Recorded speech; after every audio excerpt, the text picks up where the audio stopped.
And welcome to another edition of the Factor Uncensored. We have some great guests and great topics, and we want to thank you for joining us tonight. It's official today.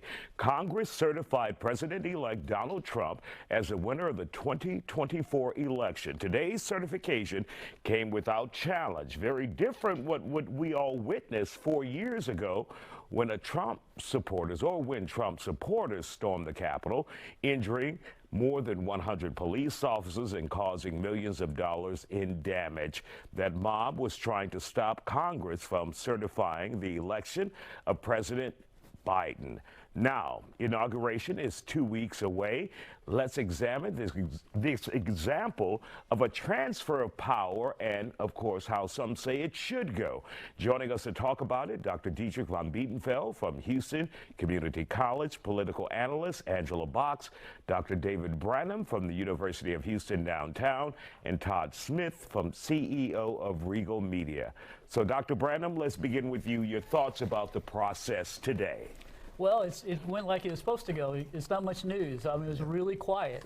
People were actually trying to build it up a little bit. And it was just it was just nice and Look cool. at that transfer of power. Yeah. They're giving it up. Nice. They're giving it up. It's nice. It's nice. So yeah, it was enjoyable to watch.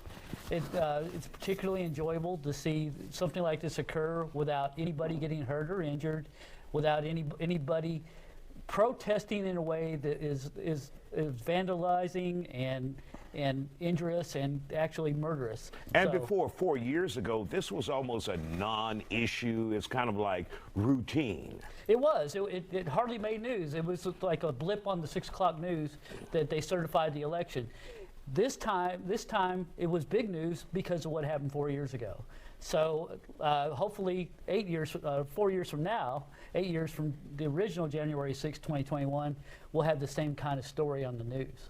All right. Angela, let's hear from you. Did you want to see some heads busted today and ass cracked? I gotta say, it was such a chef's kiss moment to see Senator Knee Pads having to certify her landslide loss to Donald Trump today. It was such amazing schadenfreude. It is proof that God exists. And I will just say this. I have a lot of issues with what you just said, Dr. Branham. Nothing against you personally. January 6th was a false flag, okay? We're coming to find out more and more what that false flag was. And not to say that it did not happen, but the false flag was set up by bad actors to cover up the coup of November 3rd, 2020. Now, the only people that were murdered, a woman named Roseanne Boylan was stomped to death by at least 2 D.C. police officers, and a woman named Ashley Babbitt was killed in cold blood by Michael Byrd, a rogue D.C. police officer. So there were only 2 people murdered. Merrick Garland and Democrats continue to lie about events of January 6th. We know now that the FBI has been lying to us about the pipe bomber's identity. There's going to be so many things that I'm going to be right about. And I would like to say right now to everyone on stage, I will take all of your money. I will take all of your money and bet you right now that everything I'm saying is going to be proven true. We're government employees. Yeah, I don't get it. Get rich off of that. All right, Dr. von Bietenfeld, your thoughts about I think number one, what Angela had to say, and number two, the event. Absolutely, and we have found more of the Proud Boys sort of FBI informants and things, confidential informants and things that raise questions about how much incendiary actions might have been from a sociologist's standpoint, mob mentality, where you had individuals who were planted by the government in entities to find information, but then ended up being incendiary forces. But at the end of the day, this is fantastic. So what have we learned and what have you heard that there were actual individuals planted by the government there? No, I mean, we've continued to see this. And the challenge is... No, but I mean, for specificity. Right. What do we see? What do we determine yet? Yeah, at the end of the day, we've seen numerous confidential informants or government informants named. And so the list is probably 20...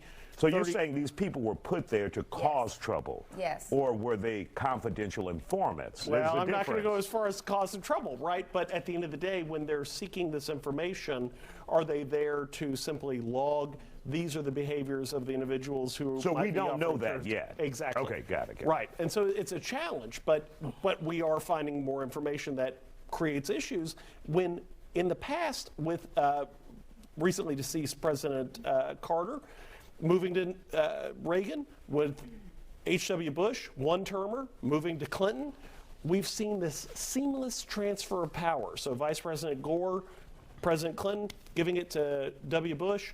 All those things have been seamless, and only 4 years ago did we have this area where public buildings suddenly became these standoffish points and fortifications where there was conflict. So that is problematic, and hopefully we are transitioning away from that in a new generation. Let's hear from Todd before. I got to get in. Okay, with all that being said, I want to address the coup on November 3rd, 4th, or whatever. There was no coup. Donald Trump lost that election in 2020. Second of all, why were those people there in the first place? You just mentioned that we had a peaceful transfer of power. Kamala Harris didn't lie and say the election was stolen. She didn't, for a month or so, rile her voters up and lie and have them there. So if Donald Trump would not have lied, nobody would have been there. I don't ever remember anybody. I didn't protest when Al Gore lost. I just went back to class at Southern University like, oh, well, the person I voted for lost. That's usually what happens, but it comes from leadership.